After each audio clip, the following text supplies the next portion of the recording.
नमस्कार दोस्तों, हमारे मंच पर आप सभी का स्वागत है। तस्वीरें देख रहे हैं करनाल करण कमल से, जहां पर पूर्व मुख्यमंत्री मनोहर लाल खट्टर जी जो है वो यहाँ पर प्रेस वार्ता को संबोधित करेंगे। साथ में विधायक रविंद्र कल्याण जी गोंडा से विधायक हैं। एक प्रेस कॉन्फ्रेंस का आयोजन किया जा रहा है। दोस्तों, वीडियो को लगातार शेयर करते रहें। आज विशेष प्रेस कॉन्फ्रेंस जो है वो मनोहर लाल जी करने वाले हैं। आवाज ठीक आ रही है? आ रही है सर, आ रही है।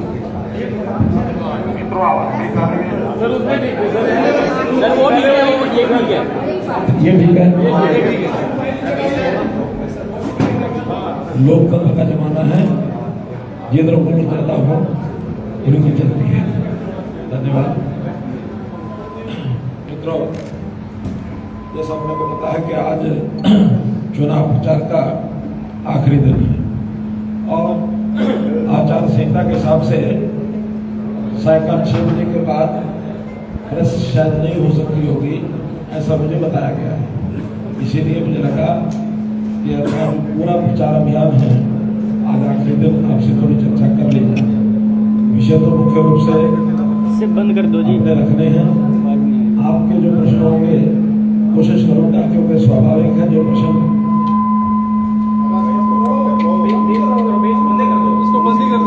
बंद कर दो सर, ऐसे ही बोल लो।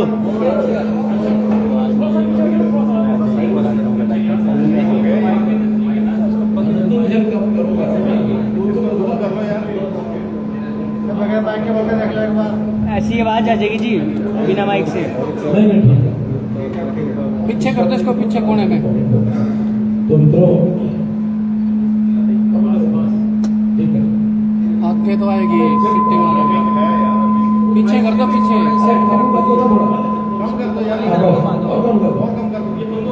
और कम कर दो। इस चुनाव से पूर्व की सफल, इस चुनाव से अभी भी ऊंचा है, बंद नहीं है।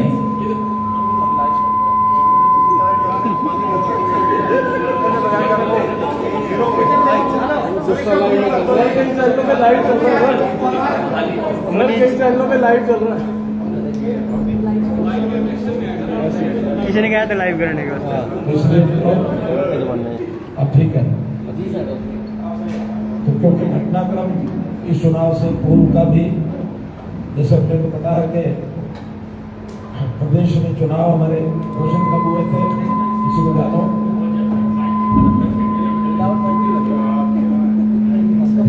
इसका लाइव करा हो गया।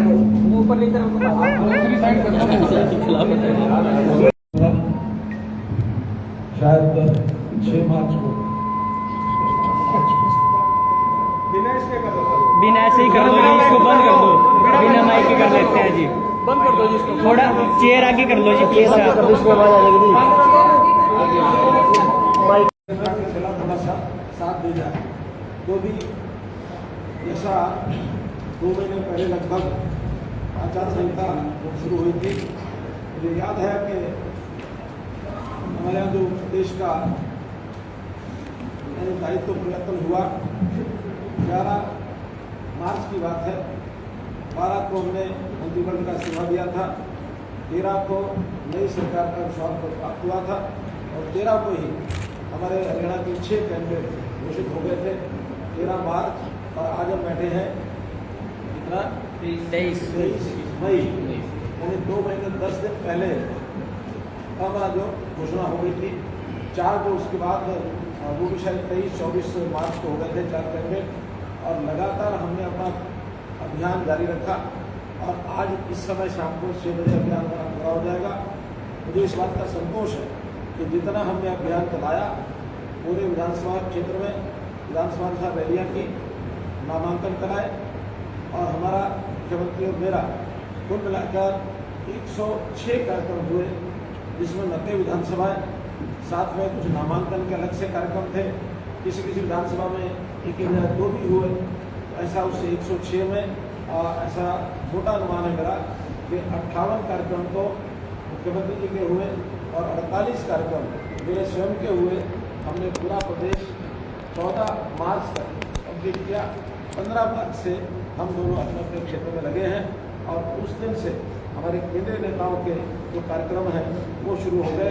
इसके अंदर हमारे प्रधानमंत्री जी के कार्यक्रम हुए 3, नड्डा जी के राष्ट्रीय अध्यक्ष जी के 2 दिन के कार्यक्रम हुए, अलग अलग 6 कार्यक्रम हुए, योगी जी के 2 कार्यक्रम हुए, अमित शाह जी के 3 कार्यक्रम हुए, राजनाथ सिंह जी के 3 कार्यक्रम हुए, आसपास के प्रदेशों के मुख्यमंत्री जिसमें पुष्कर सिंह धामी जी, जिसमें राजस्थान के मुख्यमंत्री, मध्य प्रदेश के मुख्यमंत्री, योगी जी को मैंने बताई दिया। इन सब नेताओं के हमारे यहाँ कार्यक्रम हुए और कोई लोकसभा क्षेत्र कोई विधानसभा क्षेत्र बचा नहीं जो हमारे केंद्रीय नेतृत्व का कार्यक्रम या हमारा प्रदेश के नेताओं के कार्यक्रम न हुए हों। आज भी देश के राष्ट्रपति, देश के प्रधानमंत्री श्री नरेंद्र मोदी जी का कार्यक्रम अहमदनगर में इस समय चल रहा है और राजनाथ सिंह का कार्यक्रम आज सुबह 11 बजे एक पलवल में हुआ है। समापन प्रधानमंत्री जी कार्यक्रम के बाद प्रचार अभियान का ये हो जाएगा। जब अपने लोकसभा क्षेत्र में मैंने कार्यक्रम करने शुरू किए, मुख्य रूप से सभाएं तो उसमें मैंने कम की है, लेकिन रोड शो के कार्यक्रम ये ज़्यादा किए हैं। 16 रोड शो के कार्यक्रम आज मेरे कंप्लीट हुए हैं, जिसमें कुल 211 गाँव में, यानी जहाँ मेरा कार्यक्रम हुआ उसके आसपास के गाँव के लोग भी, कहीं 2 गाँव के, 3 गाँव के, 4 गाँव के लोग भी आए।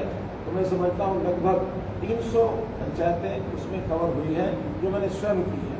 इसके अलावा जो शहर की बस्तियाँ हैं, शहर के कार्यक्रम हैं, वो कार्यक्रम इसके अलग हैं, चाहे वो पानीपत शहर में हुए हों, पानीपत ग्रामीण की बस्तियों में हुए हों, करनाल नगर के कार्यक्रम हुए हैं, अथवा हमारे 6 और क्लस्टर कार्यक्रम हुए थे कस्बों के।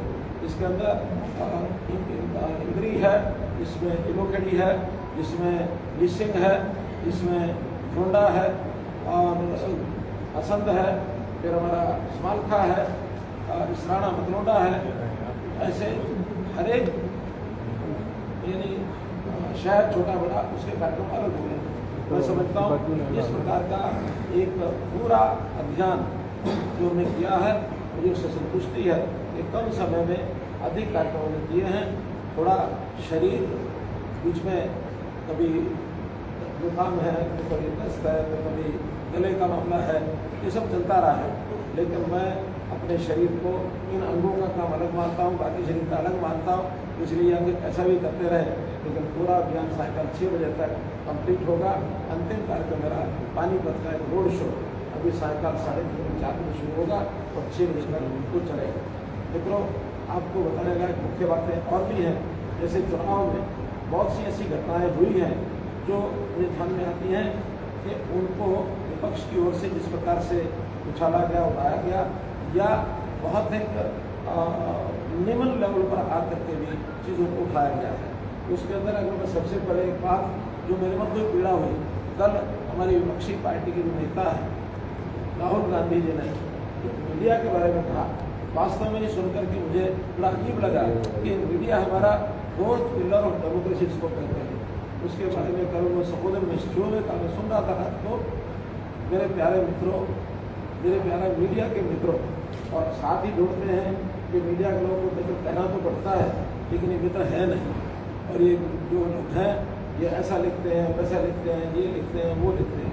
देखिए, सीधा सीधा जैसा एक बोलने की स्वतंत्रता या लिखने की स्वतंत्रता मीडिया को होती है, मीडिया की अपनी मर्यादाएँ हैं, उन मर्यादाओं के अंतर्गत सब लिखते हैं, अच्छा लिखते हैं, ठीक लिखते हैं।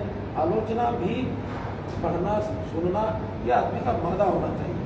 आखिर तो इस प्रकार का कह करके उन्होंने लोकतंत्र के खिलाफ एक ऐसी बात कह दी जिससे एमरजेंसी की ज़्यादा थी। 1975 में अगर सबसे बड़ा कोई घिनौना काम कांग्रेस ने किया था तो मीडिया के गले में एक फंदा लगाया था। तो मीडिया ये नहीं बोल सकता, ये नहीं लिख सकता, और इसका परिणाम आप लोगों को सबको मालूम है मित्रों। इसलिए मैंने तो इसको बहुत गंभीरता से लिया है। मुझे मालूम नहीं हमारे मीडिया के किसी व्यक्ति ने, किसी घराने ने इसको इस ढंग से लिया कि नहीं लिया, लेकिन कोई अच्छी बात नहीं करी है। हम लोगों ने अपनी सरकार के जितने काम हैं वो तो इसको कहना चाहिए एडिशनल बताए हैं, क्योंकि लोकसभा के चुनाव में भी केंद्रीय योजनाओं के साथ साथ प्रदेश की योजनाओं को सुनना चाहते हैं। वास्तव में तो लोकसभा का चुनाव है, ये केंद्र में एक केंद्रीय सरकार के बनाने के लिए है। हमारी अपील जो हमने की है कि मोदी जी एक बहुत ही बलशाली और एक बहुत सूझबूझ वाले प्रधानमंत्री से जुड़े हैं, जिन्होंने देश की वर्षों पुरानी समस्या, चाहे वो राम जन्मभूमि की हो, चाहे वो धारा 370 की हो, चाहे वो 3 तलाक की हो, ये ऐसी ऐसी समस्याएं थी जिनके बारे में मोदी ने इनको हल किया। कांग्रेस डराती थी, कांग्रेस कहती थी इन बातों को छेड़ दिया तो बुरा युद्ध हो जाएगा, उनकी नदियाँ बह जाएंगी। लेकिन इतने सूझबूझ से सारे काम किए, देश के ही लोग नहीं, दुनिया के लोग भी आज मोदी की कायल है और दुनिया की समस्याओं को कैसे हल किया जाए ये मोदी जी से परामर्श करते हैं, मोदी जी से सहयोग मांगते हैं।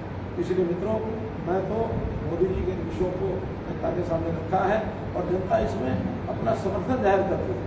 तो मोदी जी ने जिस तरीके से सारी बातों किया है, न केवल ये वैचारिक विषय बल्कि आम जनता के लिए, गरीबों के लिए भी उन्होंने काम किए हैं, वो सारे लोग भी आज याद करते हैं। इंफ्रास्ट्रक्चर, सड़कें हैं, रेलवेज हैं, परिवहन है, टेक्नोलॉजी है, IT है, इन सब चीज़ों को किस प्रकार से डिजिटलाइजेशन, डिजिटल इंडिया के माध्यम से चीज़ें आगे बढ़ाई गई हैं, इससे भी जनता को बहुत लाभ हुआ है। प्रदेश की बातों में अगर आप पूछें तो हमने सारे अभियान में एक ही बात पूछते थे कि 10 साल पहले नौकरियाँ और आज की नौकरियाँ, सामान्यतया हर गाँव वालों ने कहा कि कहीं 20, कहीं 40, कहीं 50, कहीं 60, कहीं 200, यानी 100 से ऊपर भी नौकरियाँ एक गाँव में लगी हैं, जिसका कोई उनका खर्च नहीं हुआ है। ये बहुत बड़े ऐसे विषय हैं जो लोगों के मन के अनुसार, उनके अनुकूल हैं, उनको अच्छे लगे हैं, उनको भाए हैं। मैं तो इस सारे हिसाब से कल मैं अपना एक विश्वास जाहिर कर सकता हूँ कि 25 मई को और हरियाणा की जनता 10 की 10 लोकसभा और 1 अपनी विधानसभा का इलेक्शन 11 की 11 सीटें भारी माध्यम से कमल के मोदी के साथ दबाकर भारी मात्रा से वोट देकर और भारतीय जनता पार्टी के लाएंगे और हम जो है मोदी जी को एक मौका करके देंगे। हरियाणा की जनता कांग्रेस जो वो ज़माने को याद करती है जब प्रदेश में भ्रष्टाचार था, भाई भतीजावाद और किस प्रकार की जातिवाद की राजनीति, जिसको मैं 2014 में तोड़ने की बात की थी। इसी करनाल की भूमि से मैंने कहा था हरियाणा एक, हरियाणवी एक, और इसका असर आज दिख रहा है। इस जातिगत पॉलिटिक्स में हमारी ये पार्टियाँ लगी रही, बनी रही, उसके हिसाब से और हम आज देख रहे हैं कि युवा पर इन सब चीज़ों से बाहर है, उभरा हुआ है। बहुत नए लोग भी इस अभियान में और पार्टी के साथ जुड़े हैं, क्योंकि मुझे पहले ही ये परिचय प्रार्थना किया था। आज भी आपके सामने एक परिचय तो कल ही जिन्होंने भारतीय जनता पार्टी ज्वाइन की है, राजेंद्र आर्य बैठे हैं, मेरे साथ बैठे हैं। ये स्वयं प्रत्याशी थे विधानसभा के इस उपचुनाव में करनाल में, इंडिपेंडेंट इन्होंने प्रचार करा हुआ था। उन्होंने कहा कि मुझे भारतीय जनता पार्टी की विश्वास है और इन्होंने नॉर्मली तो कर नहीं सकते उतरा, लेकिन इन्होंने समर्थन देने की घोषणा की है और भारतीय जनता पार्टी की फेवर एक प्रकार से क्या बोलते हैं उसको रिटायर हो गए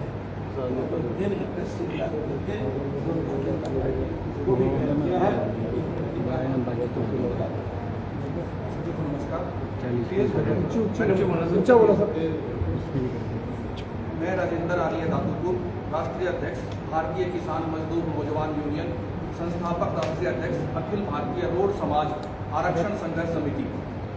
मैंने जिस तरीके से पूरे देश में इस चुनाव के दौरान अलग अलग राज्यों में कई सैकड़ों किसान और मजदूर संगठनों ने मोदी जी में आस्था जताई है, उस तरीके से मैं भी अपने संगठन की तरफ से मोदी जी में और माननीय बाबूजी मनोहर लाल जी में अपनी आस्था जताता हूँ।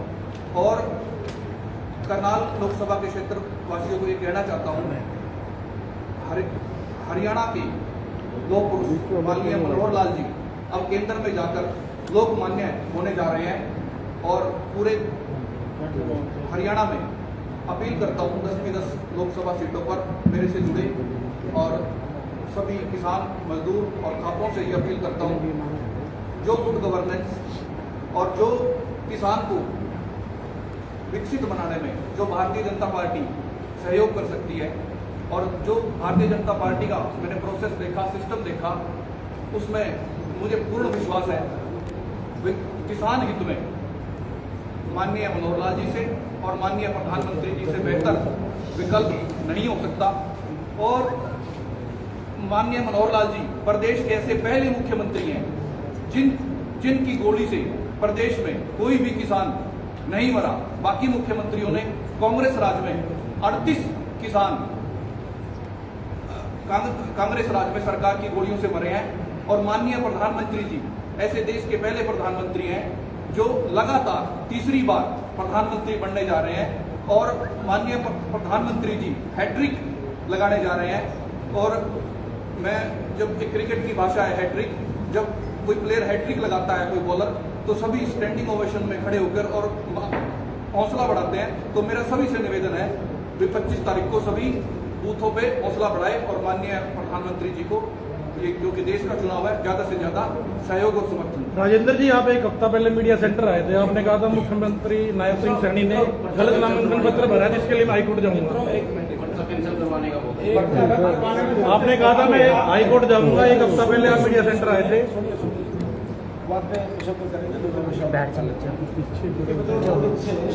इस प्रकार की हरकतें जैसे मैंने पहले कहा था हमारे विपक्ष का निकाल रहे हैं, उसमें एक विषय को निकाला गया, यानी कैसे इमोशनल भाषण दे करके लोगों को बदलाया जाता है कि दिल्ली का पानी हरियाणा में कम होता है।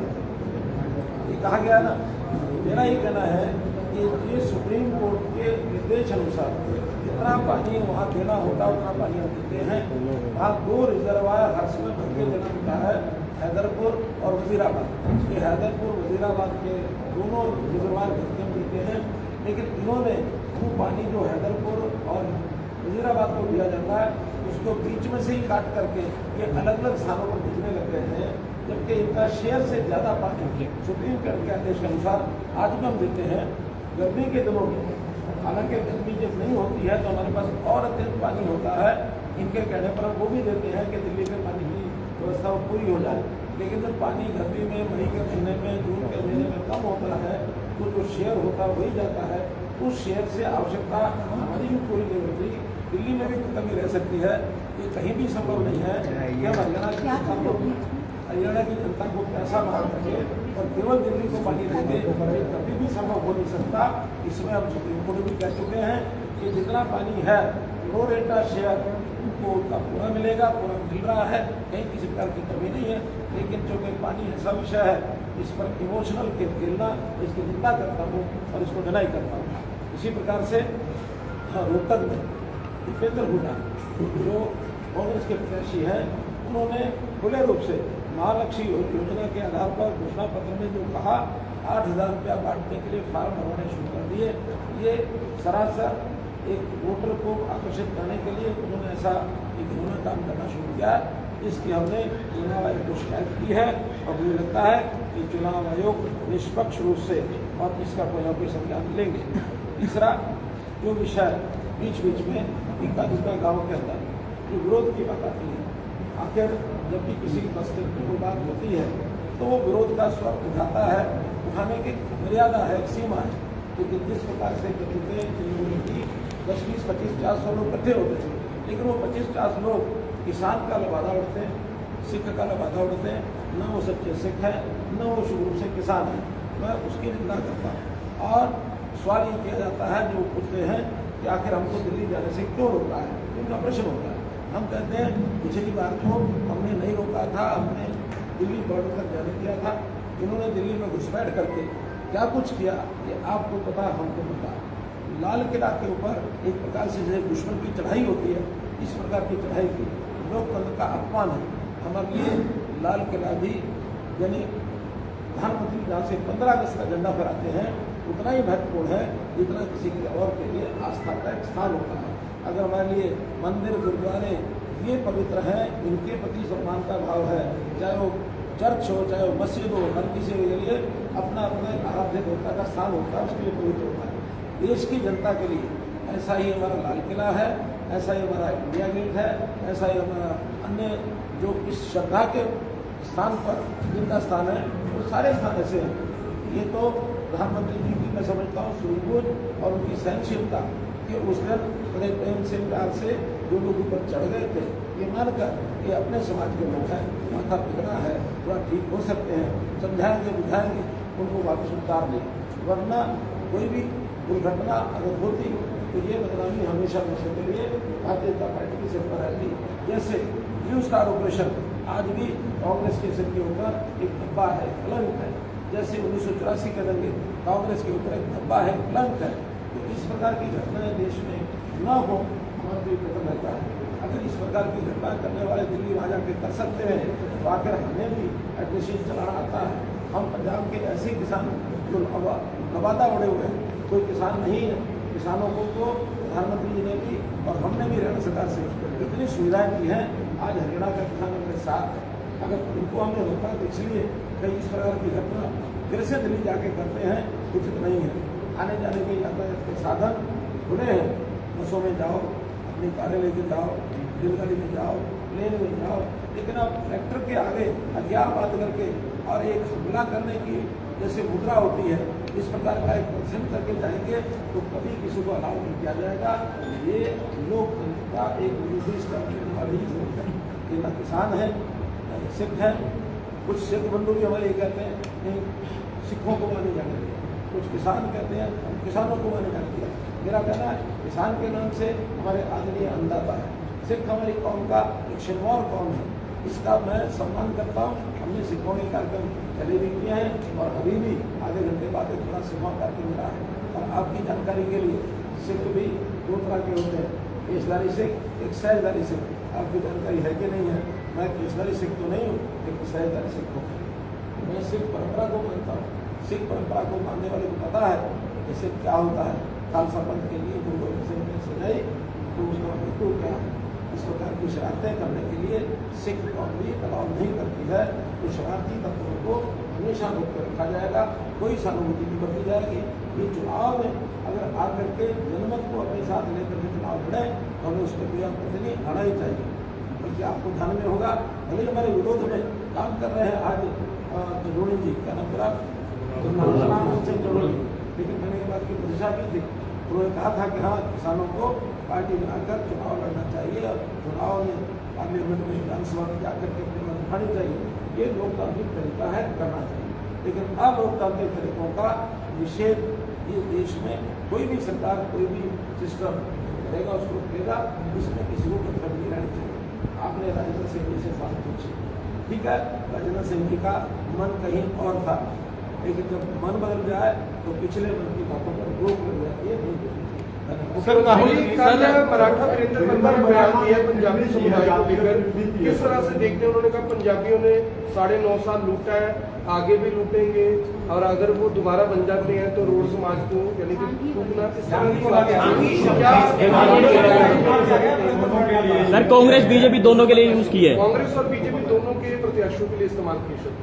देखिए मर्यादाएं हर चीज की होती हैं। लोकतंत्र में चुनाव लड़ना एक बात है, अपना विचार व्यक्त करना उसकी स्वतंत्रता सबको है, लेकिन इसमें भी मर्यादा है। अगर मर्यादा को कोई उल्लंघन करेगा, एक सीमा पार करेगा तो एडमिनिस्ट्रेशन उसका कोई भी लेना होगा एक्शन तो वो लेंगे। और अगर उस मर्यादा को नहीं लाते हैं, केवल बोलते हैं, अभद्र भाषा का प्रयोग करते हैं, तो ये जनता की अदालत में जाएंगे, जनता उसका संज्ञान लेगी। मनोहर जी राहुल गांधी का कहना है कि अगर कंगाल होना है, उन्होंने कहा था सर बीजेपी की तरफ से क्या इसको लेकर चुनाव आयोग को कंप्लेंट की जाएगी? इसको लेकर ये हमने जनता को बता दिया है, जनता इसका फैसला। सर उन्होंने ये भी कहा था कि अगर कंगाल होना है तो जंगियों को वोट डालें और अगर माला माल होना है तो मुझको वोट डालें। इस पर कह रहा हूँ ये जनता इसका जो है तो संज्ञान लेगी, क्योंकि इस प्रकार के ओछे बयान तो ये तेरा के लिए नहीं, आखिर कांग्रेस भी क्या दे रही है? ये तो दे रही है तुम्हारे देखो। सर राहुल गांधी ने कहा है कि 11 जून को जनता अपना अकाउंट चेक कर ले, सुबह उनके अकाउंट में 8500 रुपए डले मिलेगा। मेरा क्या कहना है, वो फटाक मैंने सुना है, लेकिन आपके हिसाब किताब लगाने वाले आप और मैं सब हैं। इस प्रकार से उन्होंने कहा है, मैं आपको उनका हिसाब बताता हूँ, उनको जीरो कहाँ हो जाती है, उनकी लगानी आती है नहीं आती, मैथमेटिक्स पढ़े नहीं पढ़े, अभी वो कहते हैं ना छोड़ने दे के रोटी पास नहीं करो।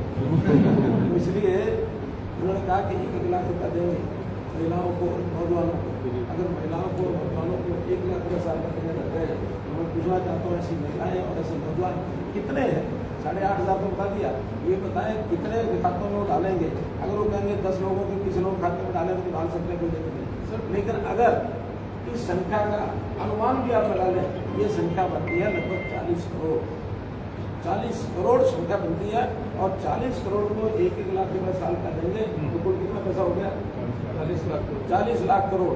देश का बजट कितना है? अगर किसी ने आप लोगों में से अध्ययन किया तो बताइए। 46 लाख करोड़। 46 लाख करोड़। 46 लाख करोड़ में से अगर 40 लाख करोड़ रुपया इस रंग से देंगे तो बाकी देश कहाँ जाएगा? देश का ख्याल करेंगे देश को। देश में आर्मी भी है, देश में पहले से जो स्कीमें गरीबों के हित में चलती हैं, पहले से स्कीमें जो किसानों के हित में चलती हैं, सारी बंद कर देंगे क्या? और आर्मी की सब आर्मी को वापस गुमराह करके उनको रोजगार कर देंगे क्या? रेलवे को ठप कर देंगे क्या? जो और जो केंद्र की योजनाएं कितनी चलती हैं, कितने रिसर्च के काम चलते हैं, कितने एजुकेशन पर लगता है, कितना उनका हेल्थ पर लगता है। तो जो हेल्थ का आपका कितना बजट होगा, वैसे में जो आयुष्मान भारत का बजट, ये इसका मतलब सारी स्कीमें बंद करेंगे।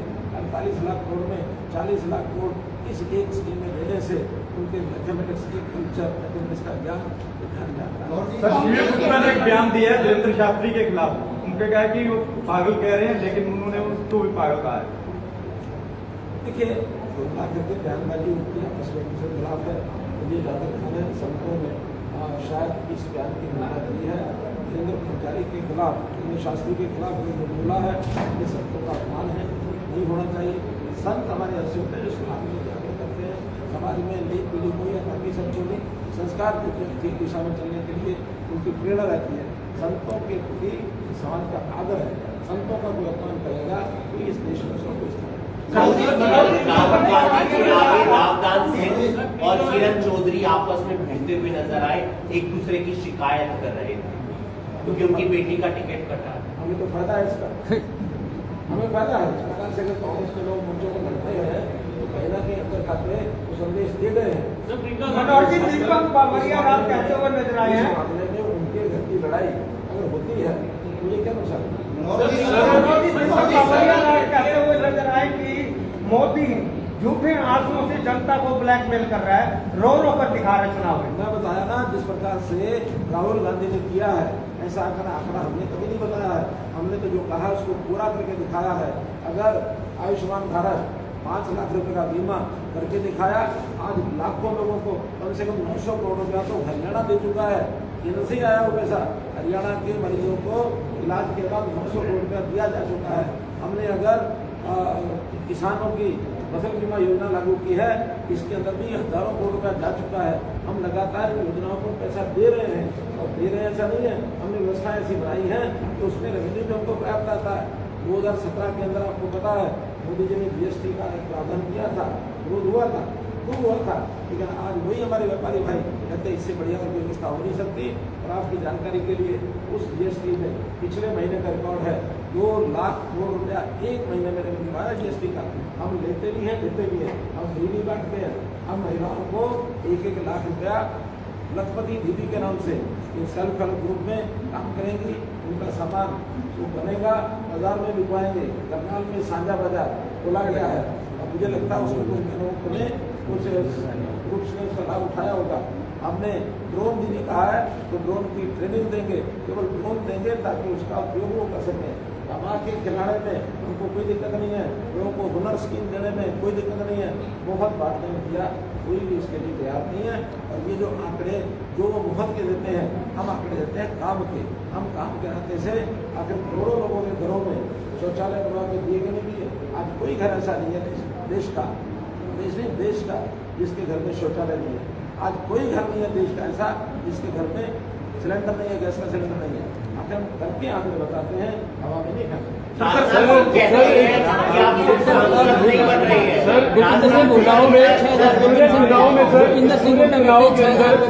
लोगों के बीच जा जाकर चुनावी माहौल जानने का प्रयास किया। लोगों के मन में आपकी एक ईमानदार छवि और कहीं ना कहीं बिना खर्ची पर्ची का मामला बहुत ज्यादा इस बार कहीं ना कहीं लोकसभा में बड़ा ज्यादा मुद्दा बन रहा था।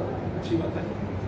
सर, करनाल के शहर के लोगों को फोन आया है, आप कमल को वोट दीजिए, आपको फ्री बिजली की सुविधा दी जाएगी।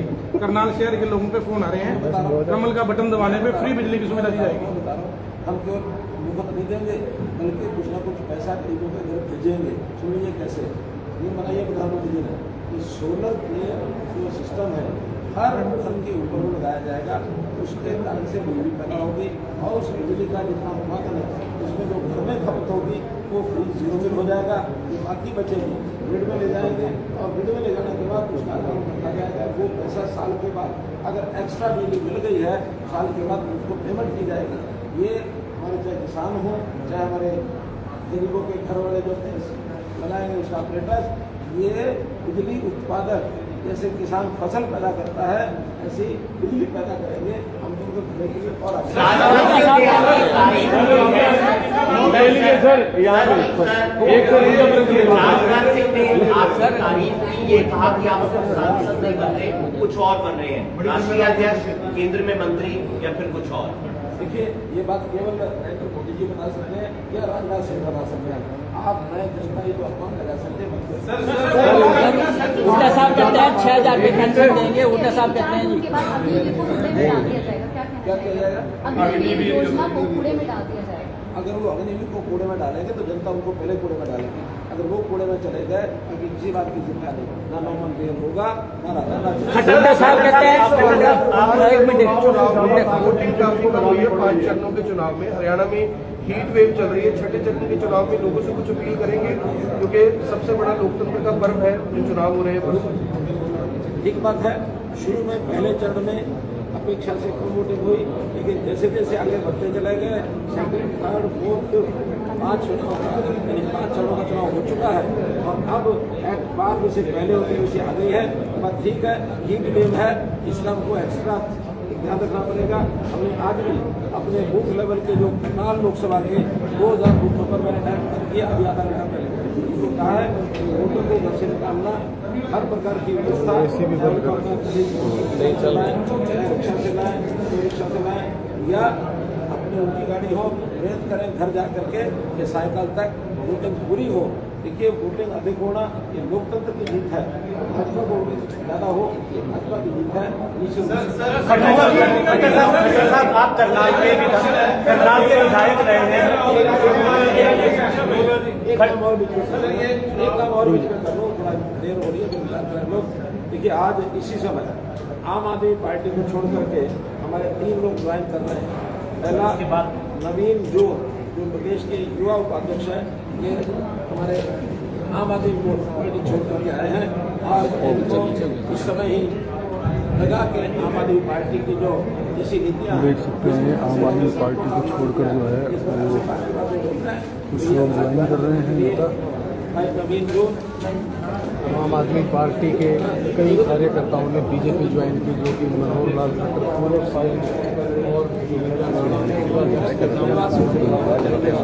विनोद सैनिक आम आदमी पार्टी के आम आदमी पार्टी छोड़कर भारतीय जनता पार्टी में विश्वास जताया। पहले दादू पर कार्यकर्ता बना दिया, साथ बैठे मनोहर लाल भी जो है किया जा रहा है तमाम नायब सिंह सैनी का जो नामांकन है उसको रद्द करवाना चाहते थे और पूरे एविडेंसेस दिए थे। और कल जो है इन्होंने भारतीय जनता पार्टी में विश्वास जताया और भारतीय जनता पार्टी ज्वाइन कर ली। भारतीय जनता पार्टी का दामन जो है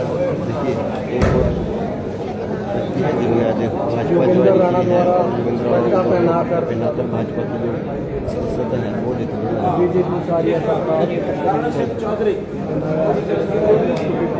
प्रदेश अध्यक्ष 80 साल के हैं, जो एनसीपी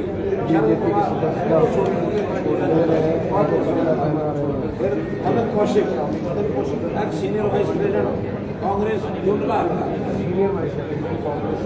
मदन कौशिक, मोहनलाल शर्मा अमूपुर ये भी कांग्रेस छोड़ करके। ये धमाका जो है मनोहर लाल जी ने प्रेस कॉन्फ्रेंस के माध्यम से किया, दूसरी पार्टियों से जो है कुछ लोगों को ज्वाइन करवा दिया।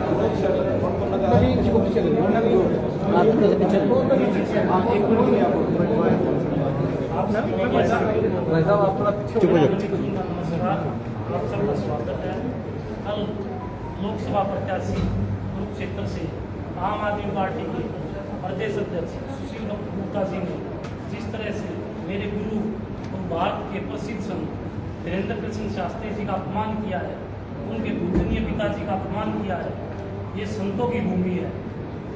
लोकसभा प्रत्याशी बोलते टाइम ये सोचते नहीं वो क्या बोल रहे हैं। उन्होंने संतों का इतना बड़ा अपमान किया है, उससे हमारे दिल को इतनी ठेस पहुंची है, मैं पूरी रात सो नहीं पाया। और इतनी घुटन महसूस हो रही थी आम आदमी पार्टी में कि मैंने बीजेपी ज्वाइन की। एक तरफ देश के प्रधानमंत्री संतों को आगे बढ़ा रहे हैं और एक तरफ ये लोकसभा प्रत्याशी कुरुक्षेत्र से सुशील गुप्ता जी संतों का अपमान कर रहे हैं। ये संतों की भूमि है और संतों की ये भूमि आगे बढ़ेगी। आप सबको नमस्कार। ये देख सकते हैं दोस्तों, ये लाइव तस्वीर है अभी आप देख रहे थे। पूर्व मुख्यमंत्री मनोहर लाल जी जो हैं उन्होंने एक प्रेस कॉन्फ्रेंस की और कांग्रेस पर निशाना साधा, विपक्ष पर निशाना साधा, अपने कामों को गिनवाया, आने वाले कामों को गिनवाया और आम आदमी पार्टी और कांग्रेस से भी कुछ नेताओं को जो है वो ज्वाइन करवाया। दोस्तों वीडियो को शेयर जरूर कीजिएगा, अधिक से अधिक लोगों तक पहुंचाइएगा। जय हिंद, जय भारत।